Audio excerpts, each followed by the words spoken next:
Make sure subscribe my channel for daily updates.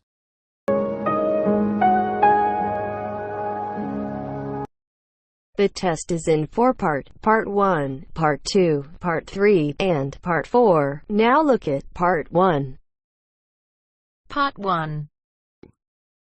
You are going to hear an orientation talk. First, you have some time to look at questions 1 to 5.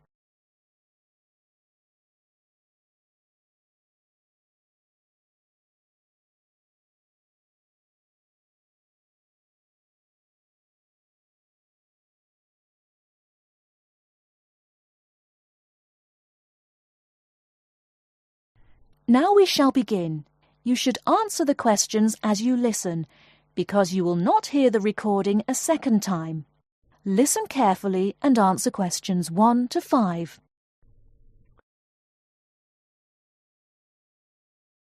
Welcome to Orientation Week. Today I am here with the captain of our school's women's gymnastics team. Her name is Elizabeth Rain, and she is a fourth-year student. I hope you can all see her as an example of a responsible student and athlete, a role model for everyone. Hi, Elizabeth. Thank you for stopping by our Orientation Week. Thank you for having me. Welcome to our university, everyone. If there are any of you thinking about joining our school's athletic program, I would strongly encourage you to do it. Being a part of the gymnastics team has been one of my best experiences during my time at this school. It has taught me so much about teamwork and friendship, and has even taught me how to improve my academics by prioritizing my time. I have some questions that I am sure the students will want to know the answers to as well. First of all, how did you find the time to do well in classes as well as train for gymnastics? Prioritizing is the key. You must be very organized. Every day I wake up and I know what I must do for the day. I plan things in order of importance. For example, if today I have a competition for gymnastics in the afternoon, then I know I have to finish my homework and studying in the morning. In other words, keeping an organized schedule of your priorities is very important. Can you explain to the students a little bit about your study habits? Well, I usually try to take classes that I'm interested in. This way, I have no excuse not to study because I chose the classes out of my own preference. I separate my study time by class. For example, if I have 5 classes for this semester, I will study for 1 class a day from Monday through Friday, and then review for all of them on the weekend. I won't try and study for all 5 of my classes at one time. It is too hard to do that, to remember everything and not feel like you are going crazy. It is very important to focus the time that you set aside for studying. I do not study with the television on. I try to keep away from all distractions, because I find that I learn better that way. But of course, how each individual will study depends on each person. Before you hear the rest of the conversation, you have some time to look at questions 6 to 10.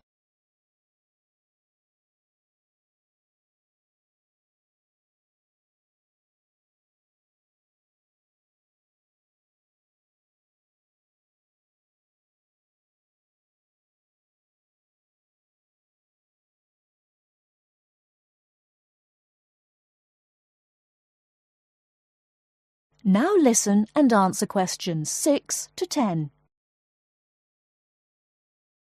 That sounds like good advice. Let's talk a little bit about your gymnastics career. How long have you been doing this sport for, and what has been the best moment of your college participation? Well, I've been participating in gymnastics since I was a kid. My parents got me involved in the sport. The best moment. I would have to say that there is not one single instance that stands out in my mind as the best moment, but more of a whole experience. My first year in university was definitely one of the best years of my life. I met my best friends that year and really learned to grow up and be independent. Our team went to the national championships that year, and it was an incredible experience, so I would count the whole year as my best experience in college. How about the worst moment? It is true everyone goes through bad experiences. My worst experience would have to be the fall of last year when I broke my wrist. I was unable to participate in sports for the remainder of the year and had to learn how to write with my left hand.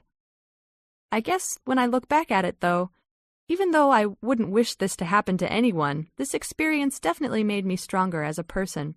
It taught me to look at life with a new perspective and to really value the friends and family that are important and close to me. Thanks for your time, Elizabeth. Do you have anything else you want to tell the new students? Just have a good time. Don't stress out too much, but be responsible for your actions. Work hard and play hard. That's my motto for life.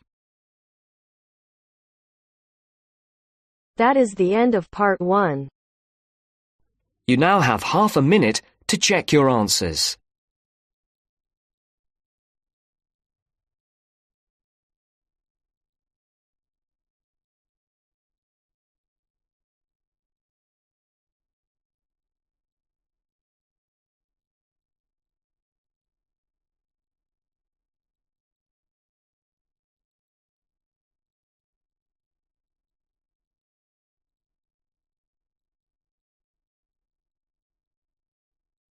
Now turns to part 2. Part 2. You will hear two students discussing the subject of rock art. First, you have some time to look at questions 11 to 17.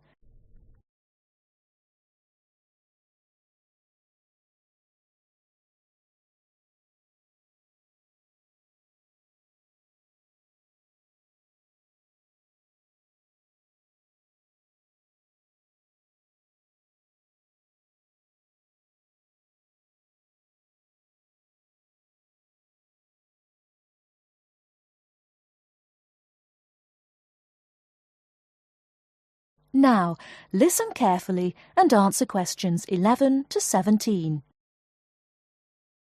Sorry I'm a bit late. Oh, no problem. Thanks for agreeing to help me with my assignment today. I really needed to go over it with someone. Sure. You were going to talk about European rock art, weren't you? Yes, the rock drawings in the caves of Lascaux in western France. Oh, fantastic. Over 13,000 years old, I believe. What sort of drawings are they? They're drawings of animals on the whole, but you can also find some human representations, as well as some signs. There are roughly 600 drawings at Lascaux. Really? Were they mostly pictures of bulls? Well, no, actually. The animal most depicted was the horse. Have a look at this graph. It shows the distribution of the different animals. You see? First the horse, and then, after that, a sort of prehistoric bull. Oh, OK. That's interesting, isn't it? And the third most commonly drawn creature was the stag. There were some other animals, but these are the main ones. What are the drawings like? I mean, what sort of style? Well, the bulls are depicted very figuratively. They're not very realistic. They're very big by comparison to the other drawings of people and signs. They appear to be almost three-dimensional in some cases, following the contours of the cave walls, but of course they're not. Amazing. Perhaps they felt these animals were the most impressive and needed to be represented like that. Yeah, maybe. The drawings of humans, by contrast, consist of just simple lines, like the stick figures my little sister draws. Perhaps humans were seen as less important. Perhaps. What about the signs? How did they draw them? There doesn't appear to be much evidence of signs, and those that have been found are usually made up of little points. Rather like Aboriginal art from Australia. Yes, something like that, but not as complex, of course. So, apart from the bulls and horses and stags, were there any other creatures depicted? In one or two chambers you do find pictures of fish, but they're quite rare. What sort of size is the cave? It must be quite large to have that many pictures. Well, it's actually a number of interlinking chambers, really. Here's a map showing where the different drawings can be found. Oh, good. Let's have a look at that. The first 20 metres inside the cave slope down very steeply to the first hall in the network. That's called the Great Hall of the Bulls. Here. OK. Then, off to the left, we have the Painted Gallery, which is about 30 metres long and is basically a continuation of this first hall. But further into the cave. Exactly. Then we find a second, lower gallery called the Lateral Passage. This opens off the aisle to the right of the Great Hall of the Bulls. It connects the next chamber with an area known as the Main Gallery. At the end of the Main Gallery is the Chamber of Felines. There are one or two other connecting chambers, but there's no evidence of man having been in these rooms.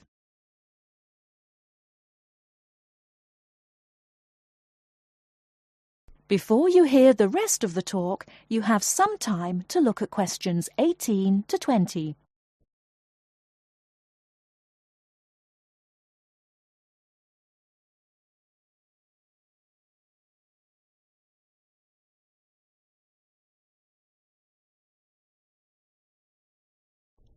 Now listen and answer questions 18 to 20. Is the cave open to the public today? Well, no, because after the initial discovery in 1940, it was opened and literally millions of people came through to see the drawings. Then, in the 50s, the experts started to worry about the damage being done to the drawings, and the government finally closed the Lascaux cave in 1963. Is that so? It wasn't really the tourists that were doing the harm, but the fact that after thousands of years, the cave was suddenly open to the atmosphere, and so bacteria and fungi started to destroy the pictures. You need a special permit to enter the cave now, and very few people can get that, unless they're scientists or have some official status. It's a shame, but I can see that they had to do something to protect the cave. So that means you can no longer see this rock art. Well, not exactly. What they've done is recreate the drawings in a man-made cave, which you can visit. Oh, brilliant. Yeah, the authorities decided to reproduce the two best sections of the site, so they've created a life-size copy of the Hall of the Bulls and of the painted gallery.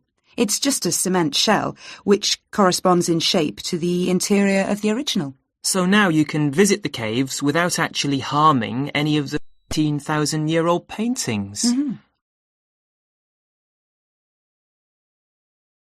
That is the end of part 2. You now have half a minute to check your answers.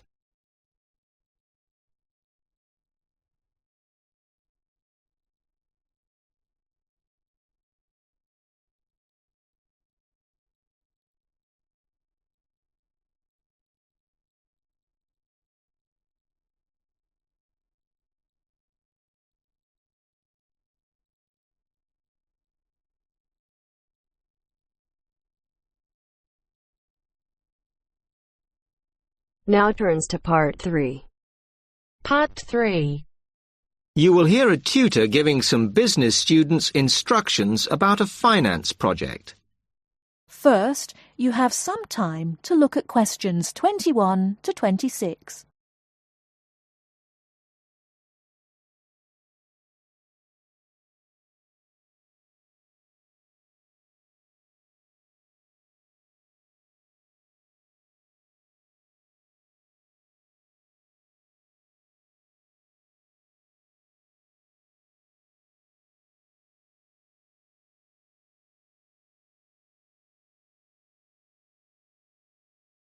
Now listen carefully and answer questions 21 to 26.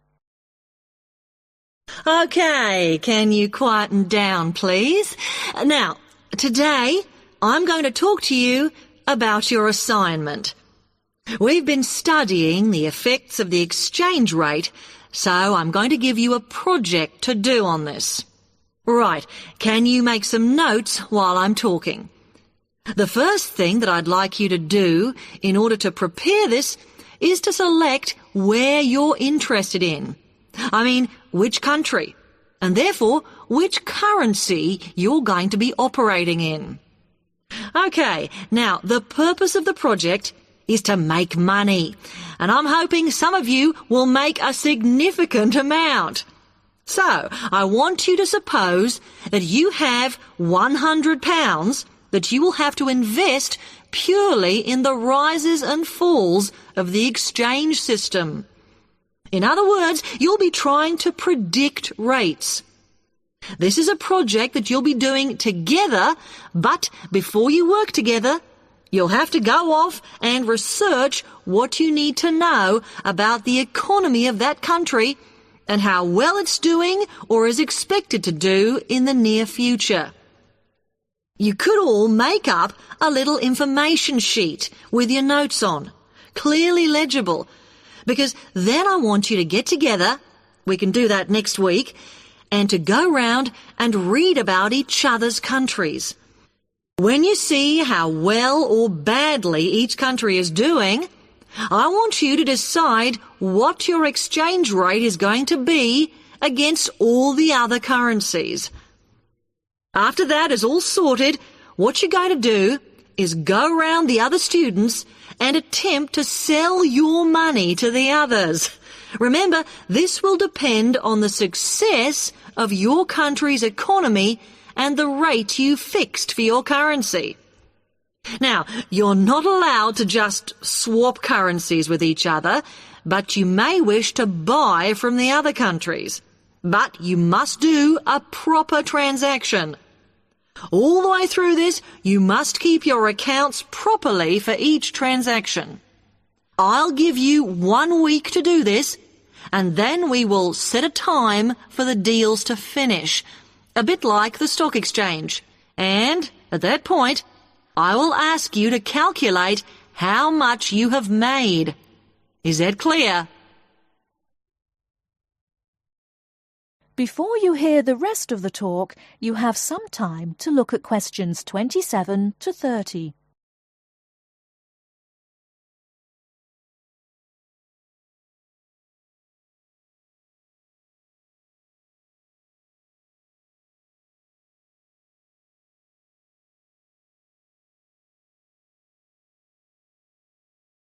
Now listen and answer questions 27 to 30. Before you begin that, there are a few things I want you to read up on to prepare. You need to look at the economies of the UK's main trading partners. I don't mean all of them, because that would be over 80, but just the 29 principal ones. There are summaries in the last 3 books on the book list I've given you. And so that you can practice applying the criteria on assessment I gave you, I'd then like you to focus just on one sector across all the countries. The most common one across every country is farming. But as much agricultural produce is for domestic consumption, I'd like you to look at manufacturing. Then I would like you to do a detailed investigation of one particular aspect. I was going to give you a choice, but I think as we've just started the course, it's better if we all look at the same thing, and then we can discuss it in the seminars. So the thing I'd like you all to look at is fluctuations in import prices. Now, you need to do all that before you start the project, as it will help you assess the economies of the countries you'll be representing in the project. Don't worry, you've got plenty of time. Exam week is December the 8th. Then it's the holidays until January the 6th, so I don't need the project in till February the 5th. Is that okay? Now, any questions on this?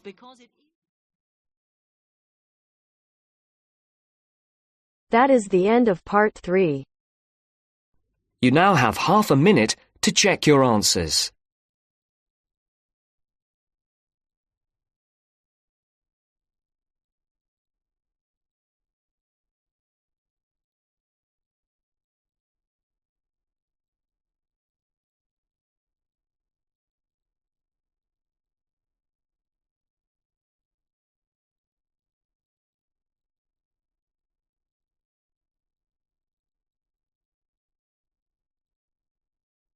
Now turns to part 4. Part 4. You will hear a talk on bullying in the workplace, given by a university lecturer to a group of students.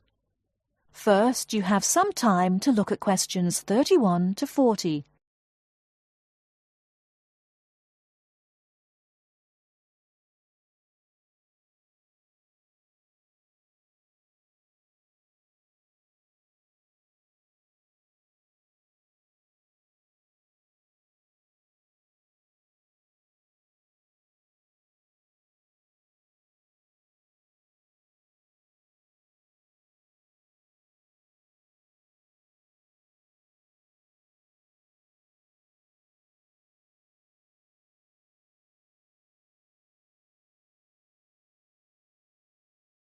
Now listen carefully and answer questions 31 to 40. Good morning. My name is Dr. Mervyn Forrest, and I specialize in management techniques and training. I've been invited here today to talk to you about the cost to the economy of bad management. And what I would like to dwell on first is an area that has recently been exercising everyone, and that is coercion in the workplace, or, to put it more simply, bullying. It has been estimated that bullying at work costs the British economy up to £4 billion a year in lost working time and in legal fees. And with the problem apparently on the increase, it is time that managers took on board what is happening. I would like to think that what is perceived as bullying is nothing more than lack of experience, insecurity, or lack of awareness on the part of managers, and not a conscious effort to attack someone, but that is perhaps a case of my being naive or over-hopeful. Before we break up into groups to look at the first task on the handout you've got, I'd like to give you a start with some of the main bullying methods that have been identified so far. Basically, what I'm going to do here is to give you examples of 1 or 2 points. Can you all read the OHP clearly? Yes? Right, off we go.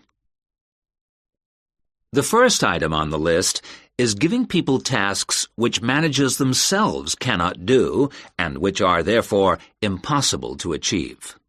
This is, in fact, a very common strategy used by managers to manage their subordinates. It gives certain people a false sense of security as they watch others failing while they try to achieve the goals set. Another simple bullying technique is constantly moving the goalposts, especially when one's employees are in the middle of a task. This is not bad management, it is just plain stupid. All targets and goals set should be easily achieved within a realistic timescale. Sending memos to someone else criticizing the performance of a task where the individual has no way of replying is another common technique, especially when the manager concerned does not reply or makes it impossible for subordinates to contact him or her by not answering the telephone or not replying to emails. This is not the style of a sound manager, but rather the antics of someone with emotional problems. If you behave like that, don't expect your staff to respect you. And now, the technological bully. It is interesting how all tools designed to help can be turned into dangerous weapons. The urgent email bully is fast becoming a problem in the office. Employees turn on their computers to be faced with a string of badly worded emails, making instant and often unrealistic demands, which reveal the hysteria mode of management. Have you ever felt a sense of dread before looking at your email, even your personal messages? All companies should develop a company strategy whereby there is an email code of practice, with offensive messages being forwarded to a designated person for appropriate action. I would now like you to break up into groups and brainstorm other bullying techniques which you think you may have experienced, and perhaps, if you're honest, which you have been party to. I can think of at least 9 more bullying strategies. I would also like you to consider ways in which you think that each of the techniques on your list can be countered. Is everyone clear as to what the task is? Yes? Okay. You've got 20 minutes to do this. That is the end of part 4. You now have half a minute to check your answers.